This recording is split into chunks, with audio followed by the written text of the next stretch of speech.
Chairman McClintock, Ranking Member Jayapal, and distinguished members of the committee. It is an honor to be here. I thank you for the invitation to share my testimony. My goal is to inspire action to safeguard the lives of migrant children, including the staggering 85,000 that are missing. Today, children will work overnight shifts at slaughterhouses, factories, restaurants to pay their debts to smugglers and traffickers. Today, children will be sold for sex. Today, children will call a hotline to report they are being abused, neglected, and trafficked. And we don't know if they're going to get the help they need. For nearly a decade, unaccompanied children have been suffering in the shadows. And I have to confess, I knew nothing about their suffering until 2021, when I volunteered to help the Biden administration with the crisis at the southern border. As part of Operation Artemis, I was deployed to the Pomona Fairplex Emergency Intake Site in California to help HHS, Office of Refugee Resettlement, reunite children with sponsors in the United States. I thought I was going to help place children in loving homes.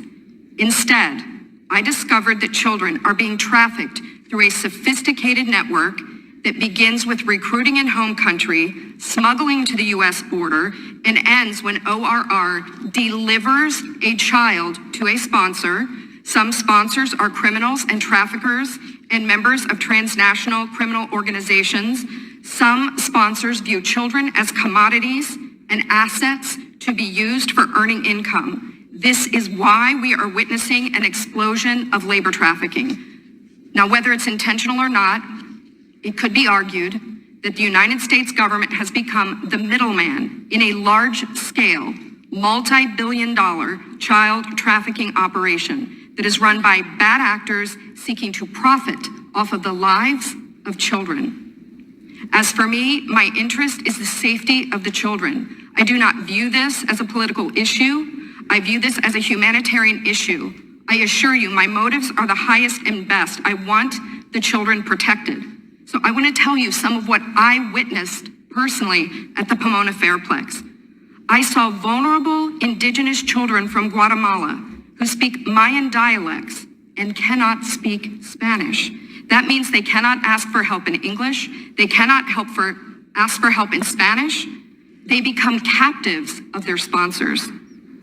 I have sat with case managers as they've cried to tell me the horror of what has happened to children as they make the journey to this country. I saw apartment buildings where 20, 30, and 40 unaccompanied minors have been released. I saw sponsors trying to simultaneously sponsor children from multiple ORR sites at one time. I saw sponsors using multiple addresses to obtain sponsorships of children.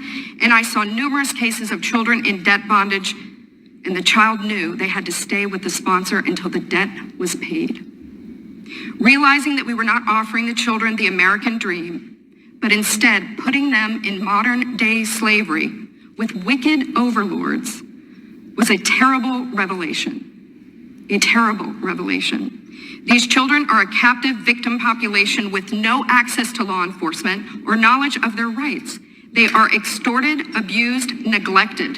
And that is why I blew the whistle in 2021. I witnessed firsthand the horrors of child trafficking and exploitation. My life will never be the same after what I saw. But I have hope because I'm counting on you. It's my hope that you'll take action to end this crisis, to safeguard the lives of these vulnerable children. People have asked me, what can be done? What would you suggest? Well, first, I think HHS's #1 priority is oversight. They must commit to oversight, transparency, and accountability. If I could wave a magic wand, this, I believe, could be quickly solved by experts in the IG community. There is a Pandemic Analytics Center of Excellence, or the PACE, as we call it. I believe if data analysts at the PACE could look at the data, children could be rescued, criminals could be prosecuted. If the PACE had access to this data, it shows where the children are and who has them. I think also We need to change the culture of speed over safety. Speed is the wrong performance measure when dealing with children. We need to revamp the vetting process of sponsors and have case managers who have investigative backgrounds, data analytics backgrounds, some certified fraud examiners. And I think we need to reimagine a system where the sponsor is the accountable party.